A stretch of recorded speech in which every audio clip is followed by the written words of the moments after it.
La voie professionnelle est souvent vue comme une voie de relégation. D'ordinaire, on perçoit les élèves de lycée professionnel comme des élèves en échec, qui se désintéressent du monde culturel. Il nous tenait à cœur de sortir de ces clichés. L'idée de départ émane de la direction de plusieurs établissements, le lycée professionnel René Cassin de Metz et la section d'enseignement professionnel du lycée polyvalent Julie Daubier de Roubaix.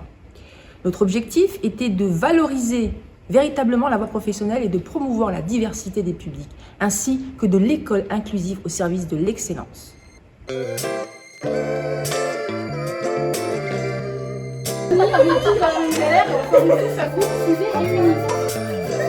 Enfin, c'est un petit exercice, vous essayez de le prononcer le mieux possible. Vous allez bien vous ancrer dans le sol. Quand vous prenez la parole en public, il faut toujours être bien ancré. Les pieds à peu près comme ça, un peu écartés. L'éloquence, c'est un concours autour d'une prestation orale basée sur les règles de la rhétorique. Convaincre, séduire ou émouvoir. L'idée est d'entraîner les élèves à s'exprimer devant un jury tout en s'engageant dans un travail d'écriture approfondi qui s'inscrit dans les compétences qu'on leur demande. Il ne faut pas le voir comme une battle d'éloquence, mais comme un moyen pour les élèves de se livrer, de nous parler d'eux et de nous émouvoir. Dans un premier temps, on a travaillé sur des sujets qui nous intéressent, des thèmes qui nous tiennent à cœur. Nous, on a choisi par exemple la violence faite aux femmes. On a écrit nous-mêmes des textes, mais on a aussi fait des recherches sur des auteurs qui ont abordé le sujet. On va être accompagné par des gens de l'extérieur qui peuvent nous aider à mieux nous préparer. On aura une avocate, un ancien chanteur ou encore un prof de théâtre.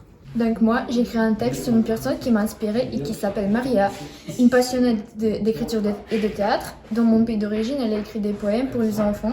Elle m'a transmis le goût du théâtre, de la poésie, de la musique et de la littérature.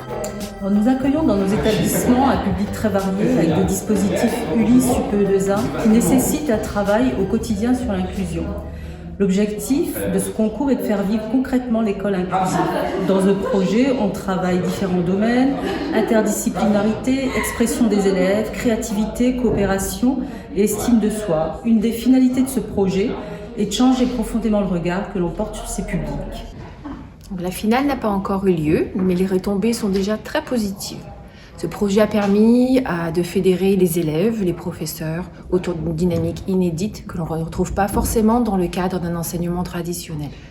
Le projet est inédit également par son approche interétablissement sur des territoires différents.